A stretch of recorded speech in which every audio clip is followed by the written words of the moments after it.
nta muntu nava mpanura kuja mu rukundo adafise amafaranga. Nimba udashaka stress, nimba udashaka kuboneka nkaho menga uri useless person, ni kuvuga umuntu ataca amaze. Yego. Udashaka gufiringa iyo side, ntuzoje mu rukundo ukenye. Ata amafaranga nta rukundo ruhari.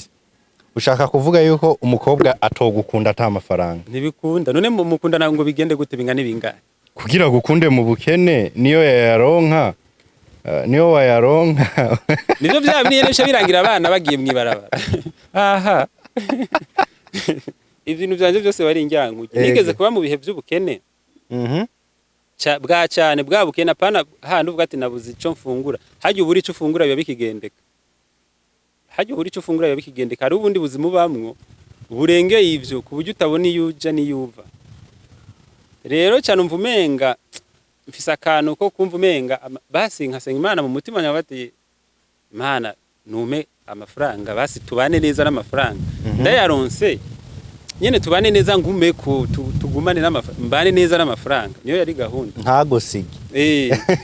Ako kaide rero ko kubana neza kaje mu kubana neza n'amafaranga. Ushaka uvuge rero aya ma break up tubona uko gutandukana hagati y'abahungu n'abakobwa amenshi muri ubukene n'ubukene 100% n'ubukene. Ofete abahungu bashaka kurabira umukunzi w'ukuri mu gihe baba bagikenye ni bamenya ati uyu yarankunda vy'ukuri. Ni waraba ivyo mu bisanzwe uzoba utaramenya aho iyi si ituganisha. Ubugiye ukenye vyanyavyo n'ubukene burakumotako. Amakuru ufise.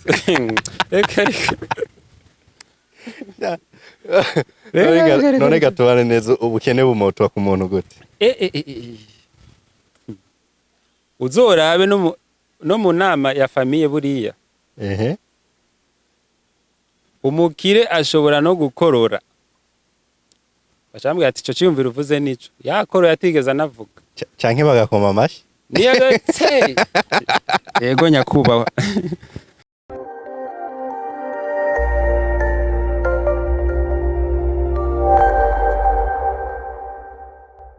Yes, reka ndabaramutse nongere ndabifuriza ibihe vyiza, nizere ko mumeze neza aho muherereye mwese. Abatameze neza nabo nibabandanye kwihangana bashima Imana.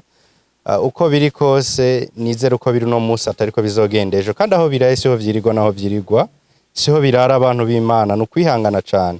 Ubugira kandi twagarutse ni Buja Town TV, ni kundi umunsi kandi udasanzwe Imana iba yadutije impe mu bantu b'Imana. Tuba turire bazima, tuba twashimye Imana mu buzima bw'injyankurye nuko no bivuga. Ego kuri micro ya mbere ni jewe Raja, microphone nayigira kabiri turi kumwe n'umuntu yamayifuza ko abantu babana neza muri rusange. Mbega ubuzima bwo mwinosi abubona gute, buhagaze gute? Mbega imibereho y'abantu kubwiwe ayibona gute canka yumva gute? Afatira cyane ku mibano myiza n'urukundo n'ibindi bitandukanye, afatira cyane ku bujyajya canke ubuhemu, afatira cyane ku maronko n'urukundo n'ibindi byose bijanye n'ivyo canke bisa nk'ivyo. Ni Mr. Tubane neza niko tumuzi ku mbuga zitandukanye, niryo zina ry'umuga wiwe, ariko mwiki kiyago tugiranire turaza kuyaga n'ibindi byinshi bitandukanye. Wanashima haba ku buzima bwiwe no kubinde muri rusangi, tubikijya nino idonido. Reka tunamwakire kuri kamera za Buja Town TV, anabaramutse ngera nabidondore. Karibu sana papa. Ndabaramukije cyane bakunzi ba Buja Town TV aho muri hose, nizere ko mumeze neza. Yego. Abo bitameze neza ejo bishobora kubandanya bitameze neza, na hirya ejo bikabandanya bitameze neza, ariko amaherezo kandi bikaguma bitameze neza, ariko bikazomera neza mu nyuma. Ariko bikazomera neza mu nyuma. Je namvuga ngo aho birasi ho biba vyiriwe, kandi naho birara siho vyirigwa. Ako kajambo rero waruvuze ngo aho vyiriwe siho birara, kandi aho biraye siho vyirigwa. Biterwa nuko ibintu bimeze, burya hari igihe aho vyiriwe biharara. Birategwa kuko ushobora kurara, ushobora kwiriga udafunguye wizeye ko hava ufungura mwijoro, ariko nanone ukaburara kandi wari wizeye ko hava ufungura. Rero hari igihe bihirigwa bikanaharara, n'igihe biraharara ntibinahirigwa. Canke kimwe ca wawundi ati ngo ubwatsi buruma bukabisa ubundi. Nuko ntihari igihe butuma none niyo mpamvu nkunda kuvuga ati ubuzima ni indyankurya. ni indyankurya. Hari igihe bavuga ngo ubwatsi buruma bukabisa ubundi, hari n'igihe ubwatsi butuma buri. Ako kantu rero abantu barakunda kukirengagiza cyane. Barakunda kukirengagiza. Nk'akabazo k'amatsiko ka mbere noherako. Je numva mbafise amatsiko canke amazinda yo kumenya ikiri mwako gafuko. Ikintu kiba kiri muri aka gasaho kanje rero abantu benshi barakunda kubimba. Katwereke tunakarabe. Nagafuko nagasaho muri rusange kandi kaba kanaremereye abantu b'Imana. Kaba karimo utuntu gutatu akandakita gasaho kibikenewe. Agasaho. Akandakita gasaho kibikenewe rero. Kaba karimo nyene utuntu dukenewe. Donc muri ziya skits zanje hari ibintu nkora ugasanga ndafise ibyo nza gukoresha. Bikaba ngombwa ko ndabibika muri akanyene. None kaba karimo duke. Kenshi hari igihe haba harimo impuzu mba najanye kuko hari igihe nja kuri tere ntatwaye peut-être ngisakoshi yindi canke iki mugabo kambera bag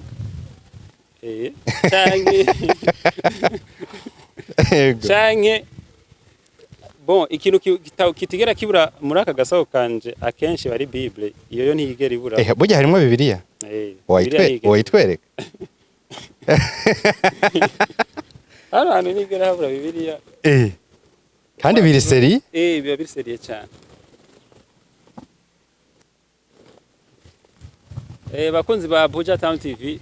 Ega Bibiliya yera nyene vya bintu biri seri. Bibiliya rero n'urupapuro n'ikaramu ntivyigera bibura muri aka gasaho. Ibindi vyobura ariko ibi ntivyigera bibura kuko umwanya munini ndawumara ndiko ndasoma Bibiliya. Nukuri kw'Imana. None turaho nyene. Urasenga, uri umusenzi canke ni Bibiliya nyene witwaza nk'umukomedi? Uvuze urasenga canke umusenzi ubushatse kuvuga? Umusenzi niwe tuzi umukizwa agenda na Bibiliya. Burya Bibiliya ni y'abakizwa? Nibo bayigendana cane. Oya. Mwayigize y'abakizwa ariko Bibiliya burya ni y'abantu bose. Ni y'abantu bose. Ego turaho nyene turi kumwe na Mr. Tubane neza. Uno munsi yabaye umutumire wacu witeka. Araheje no kutwereka niba na bimwe biba biri mu gasaho kiwe. Yakisa gasaho ariko je nayenze ko aragafuko. Sinzi ariko ko ngaho mvuze ikosa. Gasaho kibikenewe byose nico kimwe bivana naho umuntu aba yaravuki. Ego nk'ikibazo ca mbere umuntu yumvise Mr. Tubane neza. Mbega ubuto bwawe bwari bumeze gutega papa? Ubuto bwanje rero bwari ubuto bumeze nk'ubw'abandi bana. Bana navukiye mu Kamenge. Yego nakuriye nyine bisanzwe nk'abandi bana. Nakuriye mu buzima nyene bugize nk'ubw'abandi bana bose bagira. Kuriramwo. Nta kintu citandukana canke cy'umwihariko wanje gihari. Uretse yuko nakuze gusa ndi umwana aciye ubwenge ku mashuri nagiye niga. Tusa ivyo gusa nta bindi vy'umwihariko mbona. Tuba dukeneye kumenya mbega mubwo buto bwawe comedy yari ifise ikibanza kingana gute mu buto bwawe nyene utariyumvira yuko uzoba Mr. Tubane neza? Rero mu buto bwanje sinigeze nibaza ko hogera igihe ngira comedy. Ego kuko nakuze ndi umwana ari seriye cyane. Uburyo n'umuvyeyi yamvyaye atumva adatahura impamvu nyene kugeza kuri no saha nshobora kuba no gukora ikintu kigatwenza abantu kuko nari umwana ndi seriye cyane. Cyane sinanavuga kuko kera sinari nzi no kuvuga neza. Navuze ntevye cyane. Hari ukuntu na kera navuga kuko navuga nikwega muri lante kwa. Rero iyo mvuze ndi mu bandi bana bagatwenga bakansubiramo uko mvuga ko navuga nyene nikwega ukuntu. Rero iyo ndiko ndavuga abana byarabaryohera bagaca batangura kunsubiramwe je rero bikambangamira. Bica bituma rero nkura ntavuga ndi umwana atavuga cyane. Uri umwana atavuga. Okay, mubwo rugendo rw'ubuzima mu byo waciyemwo tuba dukeneye no kumenya mbega hari ivyama bigora umuntu, hari ivyama bishikira umuntu bikamubangamira wanashima haba mu buto cyangwa mu rugendo rw'ubuzima. Niki kintu no munsi Mr. Tubane neza yovuga ati je carangoye mu buzima bwakahise novuga ati ni sinyatire ntazokwibagira? Ikintu cangoye mu buzima ni kuba kwisi. Kuba kwisi nico kintu cambangamiye cyambere nabonye. Nico nta kintu kubaho tu. Uvuze kuba kwisi ubushatse kuvuga gute? Ni kuvuga uvutse deja uba winjiye muri monde yo kubangamirwa. Urabona kuvuka k'umuntu canke kubaho k'umuntu si umuntu avyihitiramo, wowe wisanga uriho.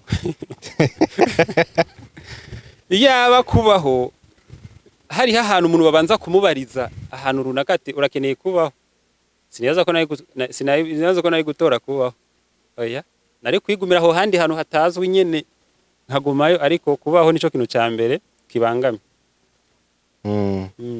Kubaho biragoye, just kwaparesa gusa kw'isi birakurusha, uba winjiye mu buzima bw'injyana. en fait muri rusange kiremwa muntu n'umwana yaravutse aranarira, aho nuko biba bimeze. Donc kubaho gusa kw'isi nico kintu kiruhije.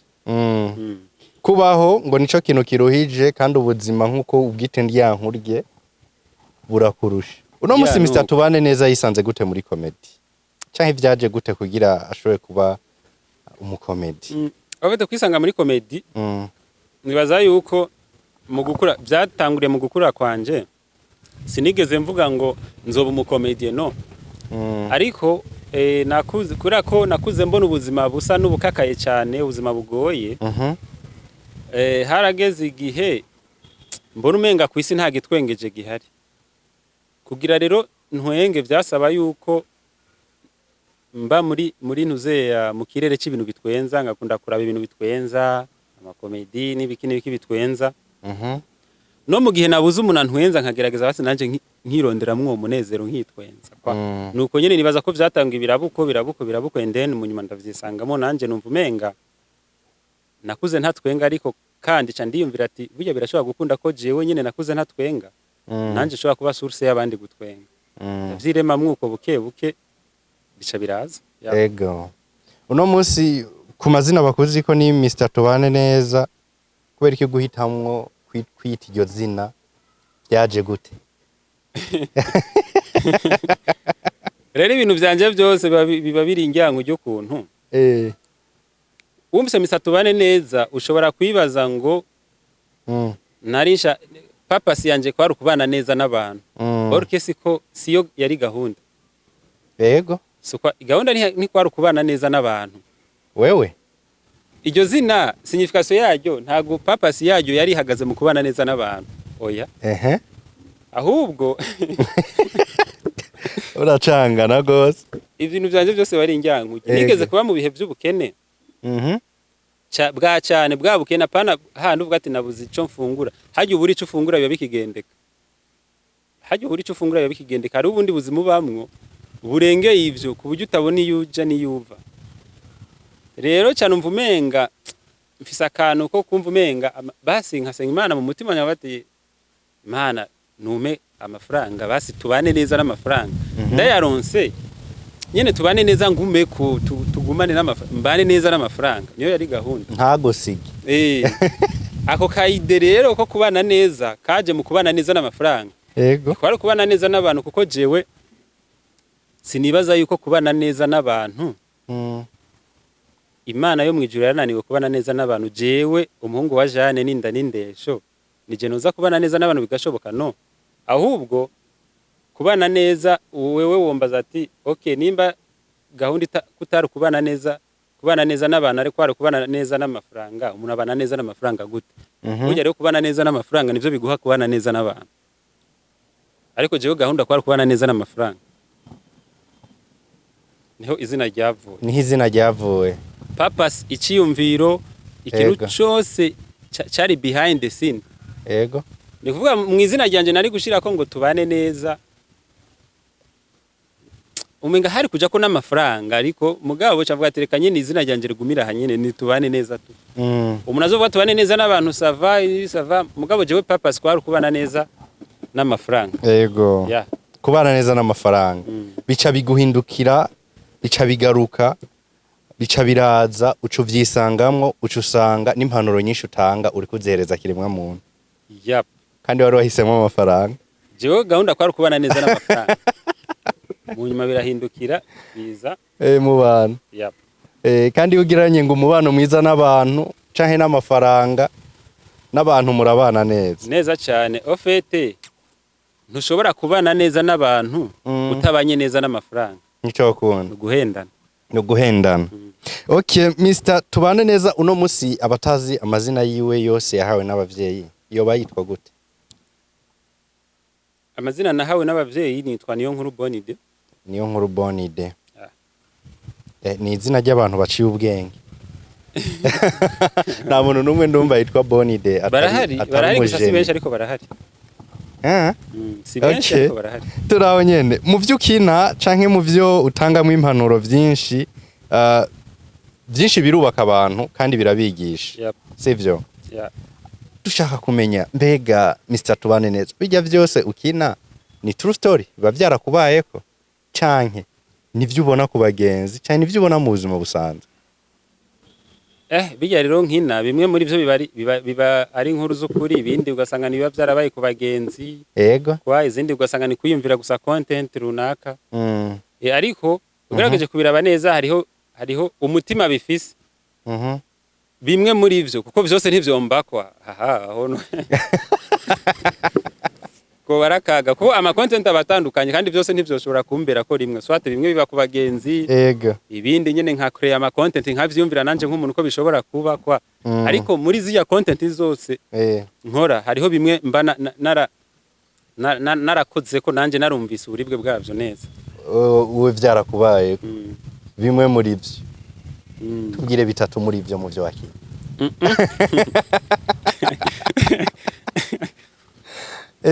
Iyo tuveyo aho turamuvira urahasimvye aho sinkunda kuhakora cyane harababaza aho ni indyankurye kubera iki guhitamo akajambo indyankurye? Jambo indyankurye nari ni vya binene by'ubuzima nyene umuntu aba yaragize akaru ubuzima nyene ufite nari ndagifite mu Congereza. Like ubuzima bugizwe n'ibintu by'ama ups and downs. So ndarondera iyi nsiguro ya ups and downs mu Kirundi. Mu Kirundi nyene cyumvikana nza gusanga umenga kiragoye kuronka mu Kirundi. Niko kuca nyene ndiko ndiyumvira cyane imvaka akajambo twakunda gukoresha kera ndibuka tukiri ku mashuri indyankurye aka kantu karashobora guhura n'iyide y'ubuzima nyene buba buri tough bugoye ni indyankurye navuga ati okay reka nkoresha aka gaterme nyene k'indyankurye kuko nyene ibintu biri somehow tough biba ari indyankurye. Kaba kavuso ko nyene kaba karavutse ego kandi uno musi kariko kubaka imitima ya benshi cyane. Ego turaho benshi barakubona muri comedy barakubona ingene uri kurakina ingene uri kurana dutwenza cyangwa unaduhamo n'impanuro igaya mari imwe inkofero ni imwe agafuko ni kamwe. Mbese nibutura ricitse nirimo nico hejuru ni kimwe kubera iki kudahindura impuzu? Ukudahindura impuzu kiciyumviro nakigize muri bwa buzima bw'indyankurye nyene. Ofete nari mfise ubushobozi bwo gukreate of course content nkahindagura impuzu uko nshaka. Yego. Ariko sinari kuronka impuzu zo kwama mpindagura.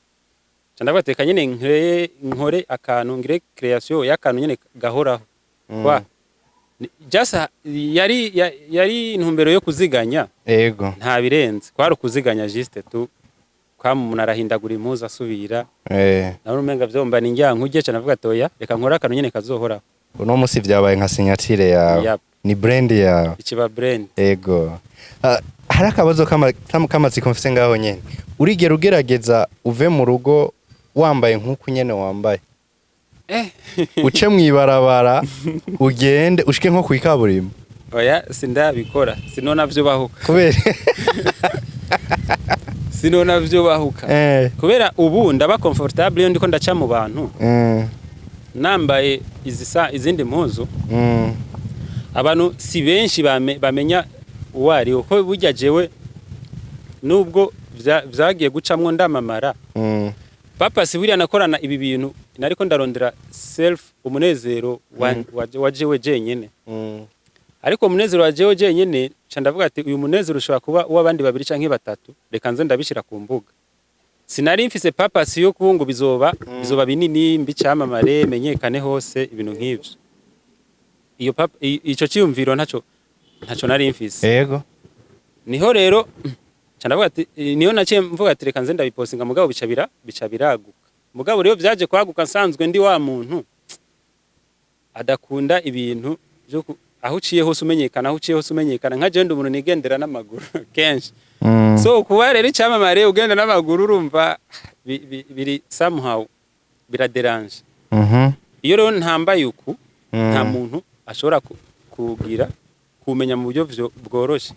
Ariko iyo nambaye uku sinova no muhira ni kuva ni atari nakajagari ko barakajagari.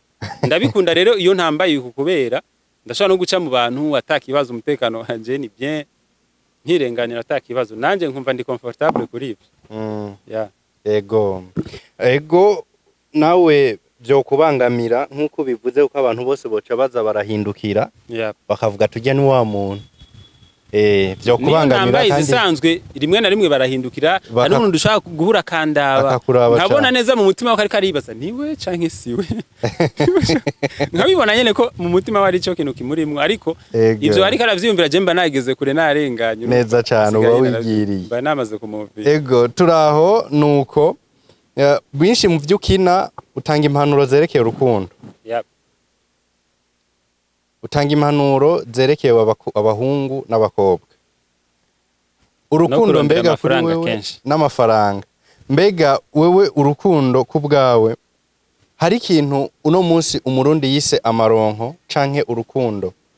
Uko Mr Tubane neza uno munsi abibona no mu vyahanura canke kuvyahagarara ko cane mbega kuba mu rukundo no kuba mu mafaranga ni kimwe muri bibiri bintu bitandukanye. Hoho kubwa urukundo mu byo ubona no mu byo uvuga ruri mu bikomeza amafaranga nako ari mu bikomeza urukundo canke yo rusambura dufatiye ku maronko.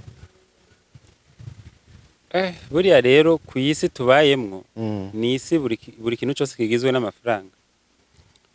Buriya amafaranga nabonye ari mu bintu vyorosha ubuzima kuruta ikintu cyose. Sino hava jewe ukuntu ndabibona ni opinion ziwanje nta muntu hava mpanura kuja mu rukundo adafise amafaranga. Nimba udashaka stress, nimba udashaka kuboneka nkaho menga uri useless person, ni kuvuga umuntu ataca maze. Ego Udashaka gufiringa iyo side ntuzoje mu rukundo ukenye. Ko iyo fois ugiye mu rukundo ukenye ni either wowe uhangane n'ama heart breaks nibiki canke nyene donc sinumva ni ibintu nyene vyamara ingyanku. Umukobwa yo gukunda c'est vrai. Impamvu rero urukundo ruba nkunda kuvuga les jeunes barondera amafaranga. Umukobwa yo gukunda utayafise mugabo kujya kugukunda utayafise uzorabe kenshi aba yakoreye ku vyiyumviro wewe umuhungu ufise.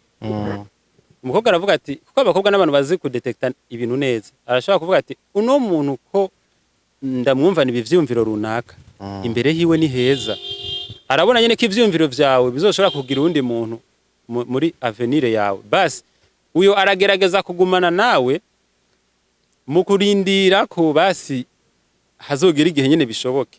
Ariko niho cuvuga ko yagukunze ukenye. Oya yagukunze kora ko ufise ivyumviro bizoshobora kugukura muri ubwo bukene canke bishobora no nanone iyo bigumye mu vyiyumviro cyane birashobora kumuviramwo gutandukana nawe. Ni kuvuga mugumanye rero mu rukundo nawe akakwemera mukagumana mu rukundo uzi neza ko kenye. Nivyo bintu bibiri. Swata bariko ararindira ko peut-être Imana ishaka kugirira neza mugabo bitewe n'ama ideas wewe akubonamo.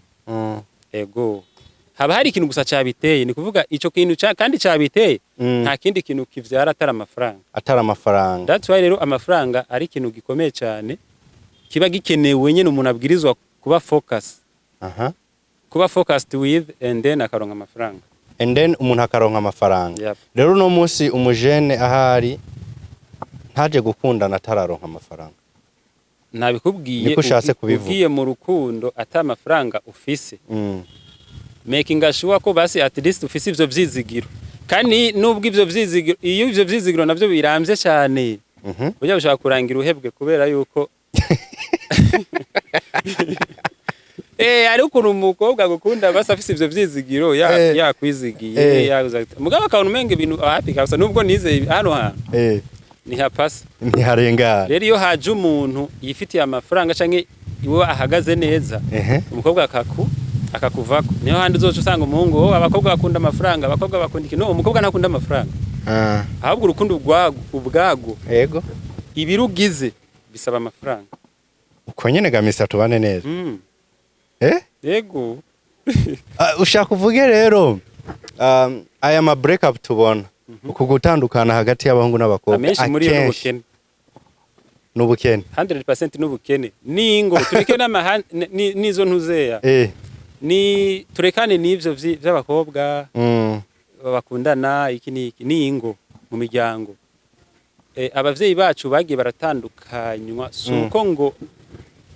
suko ngo bari babuze ukuntu barera abana babo canke iki niki ubukene bwaraje umuvyeyi arabona kabisa ko nyine ibintu vyanse kabisa nyine vyanse imishwani umugabo ugiye kuraba source akenshi bari ubukene yego akenshi abari ubukene abana bari mwibarabara kandi bafise abavyeyi babo wibaza ngo igituma bari mu barabara nuko abavyeyi babo batakundana canke batitwaye neza mu rukundo barakundana kuko kugira babavyare harabaye urukundo ariko baje kwisanga mwibarabara kubera yuko abavyeyi babo bakubiswe n'ubukene baratandukana and then ubuzima burayangara abana bisanga mwibarabara ni kuvuga source y'ikintu cyose kibi ubona hano kwisa kenshi kiva ku bukene wowe urakunda no guhagarara cyane ku kintu citwa ngo ubuzima bw'indyankurye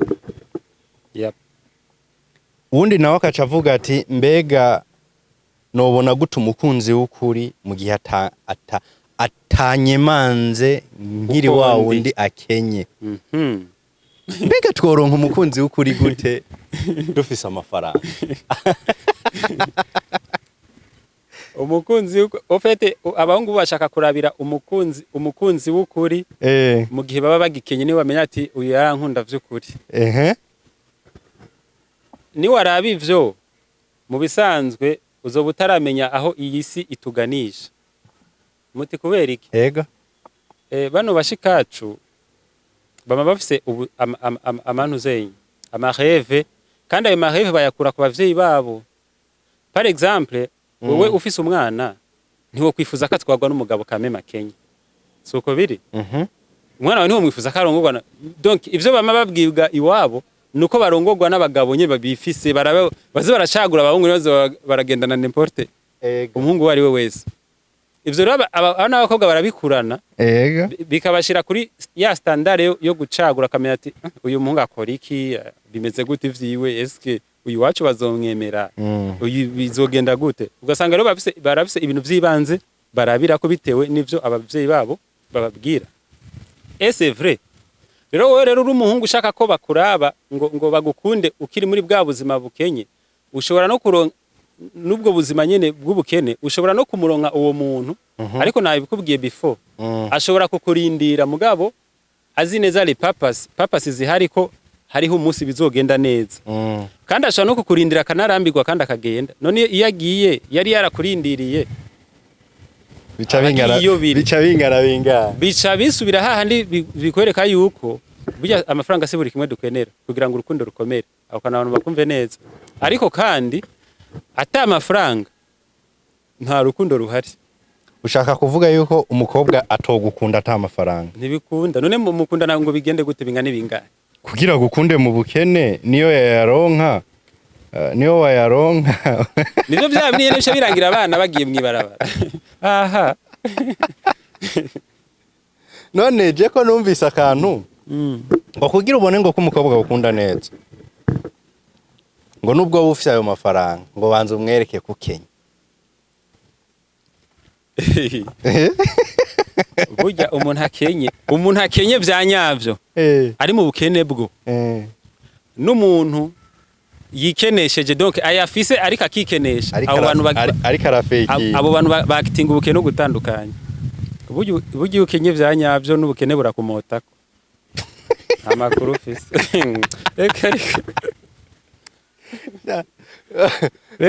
none gatubane neza ubukene bumotwa ku muntu gute? Uzorabe no mu nama ya famiye buriya umukire ashobora no gukorora, bacambwira ati ico ciyumvira uvuze nico, yakorora atigeze anavuga canke bagakoma amashi niyo yego nyakubahwa. Umukene asaba ijambo ya nubwo ukavuga ibintu bizima avuga kuri kuragorana, ushaka kuzana amayide ufate nta mayide y'umuntu akenye aba approved. Umuntu w'umutunze muri famiye nubwo yozana ivyumviro bipfuye barabikomera amashi cyane, ariko umukene azane ide runaka ego ati ivyo vyumviro vyawe ntivyemewe. Kubera iki urazana ivyumviro ukenye, ivyumviro bitumarira iki? Ego ati umukene nta jambo ngo umukene na nyina aramwana. Rero ubukene buriya buramota ku muntu. Eko nawe nukuri urabona harashobora kuba hano twicaye, harashobora kuba hariho twicaye nyene n'abantu n'abantu benshi, mugabo hagira ikintu cibwe ngaha. Hariho umuntu botangura kwiyumvira imbere y'abandi bantu, none uwo muntu botangura kwiyumvira imbere y'abandi bantu bitewe nuko bamuravye gusa just physical appearance, uko bamuravye bakasha bamwiyumvira ko ari we ashobora ko yatwaye ico kintu gusa kubera ko bamuravye gusa uko yambaye, uko ameze, bakamubona mu nyine ubukene. Bati ikintu ko cyatakaye, umuntu wa mbere wo kukibazwa nuri amatohoza ya mbere ni wa muntu yaba yiyambariye udukanda mbiri iki no wa mbere babanza baja gufungwa before yuko amatohoza abandanye. Yego okay, uhagaze ku bukene cyane imbere ko turangiza tugiye no mu vy'inkundo canke mu vy'amaronko, urakunda guhagarara cyane ku bakobwa. Yep. Urakunda guhagarara cyane ku bakobwa ko ari bo bakunda amaronko. Mbega mu buzima bwabaye njyankurye nkuko ukunda kubivuga, kubera ko bafatiye cyane ku bakobwa, nta mu maskire yo canke umuhungu yorondera umukobwa kubera amaronko?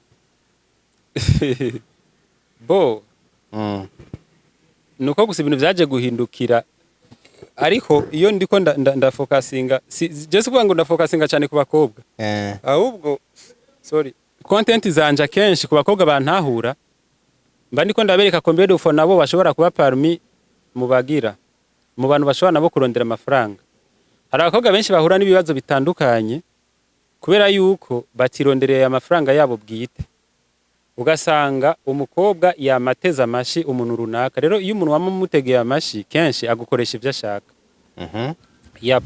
Niyo mpamvu iyo nkoze content zanje nkunda gukora content ziri against ku bakobwa arizo nyinshi, kubera yuko abakobwa nabo buguruke mu mutwe bamenye ko nabo bashobora kwirondera amafaranga kandi akagira ico abamariye ku giti cabo batarinze gutega amashi abo bantu nyene. Niyo mpamvu akenshi nkunda, nta kindi kintu gikunda gutuma nibaza ku bakobwa cyane, mbashaka nabo nyine babe motivated barondera amafaranga, bumve ko nabo bashobora kurondera amafaranga kugira bave muri ivyo bibazo vyuko bategemeye umuntu runaka, urafise tonto runaka niyo yama aguha amafaranga, gusanga tonto ariko arakujana no mu bintu bidatahuritse yari tonto just kubera gusa ko agufasha muri agufinansia mu bintu bitandukanye, ugasanga nyine agufise ko ububasha bwose yishakiye.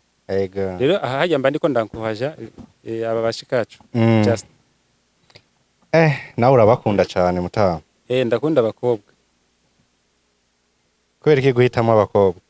Ndabakunda tu, nibo bantu muri rusange nkunda mama, ariko ndakunda nyine igitsina gore abakobwa, kubera iyi si burya ugiye kwiraba kenshi wotangara ku munsi w'iherezo canke behind the scene mu yindi mbono usanze burya iyi si yariyobowe n'abakobwa. Mwe mwibaza ngo abagabo ni twebwe twari umutwe w'urugo, ni twebwe Imana yajeje ibintu, mugabo iyi si akenshi yobowe n'abakobwa.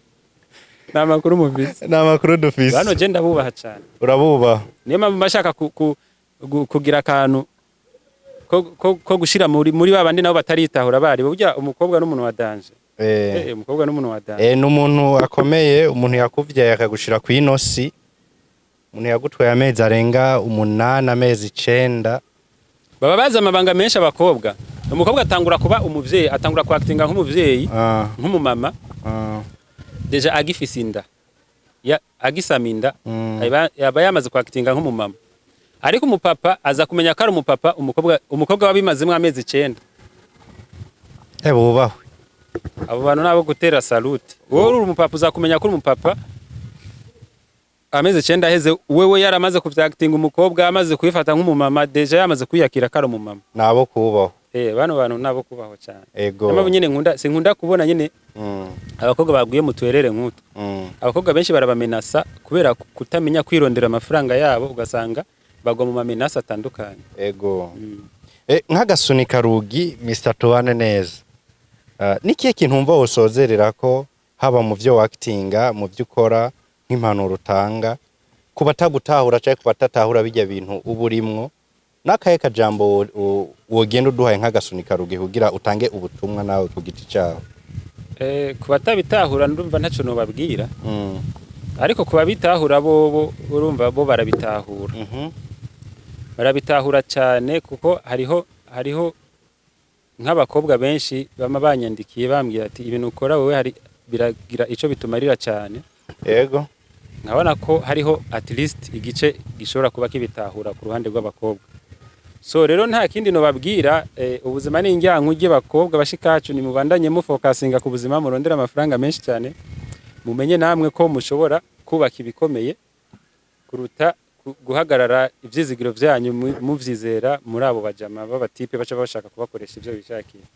Neza cyane, reka tugushimire cyane Mr. Tubane neza. Asante sana. Reka tubashimire ku mwakanya mwaduhaye. Turabashimiye namwe kuri Buja Town TV. Imana ibamugisha mwakoze kutwakira. Ego, reka dushimire buri wese yafasha akanya keza akatukurikirana kuva ku ntango gushika ku mpera. Byari vy'agaciro kubana namwe umwanya wose. Umwanya ntiwari muto, wewe wadukurikiranye kuva mu ntango gushika uheze, ukaba uri mu bihe bitameze neza. Komeze kwihangana cyane, ariko naho ukaba uhagaze neza, we focusinga n'ubuzima wandaye gupambana. Yari Buja Town TV, twari kumwe na Mr. Tubane neza ngaha, ariko atubwira bimwe mu mateka yiwe no mu vyahanura, atubwira no ahahagaze. Turanamushimiye cyane n'umuntu w'incabwenge kandi n'umwubahwa. Reka turasubira ubwo mu bikurikira. Bye bye, hasta la vista. Ciao.